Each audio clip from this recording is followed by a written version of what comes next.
আগেরটা আপনার পরিশ্রম এটা সার্থক হয়েছে এবং আমি আশা রাখি তাদের এই চেষ্টা অব্যাহত থাকবে এবং এটা দিন দিনে বাড়বে, এটা আরও বড় হবে, প্রবৃদ্ধি আরও বড় হবে।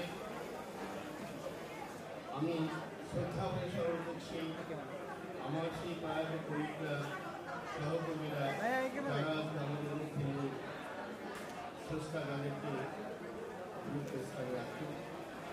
সবার সুন্দর ভবিষ্যৎ কামনা করে আমি আমার সংক্ষিপ্ত বক্তব্য শেষ করছি।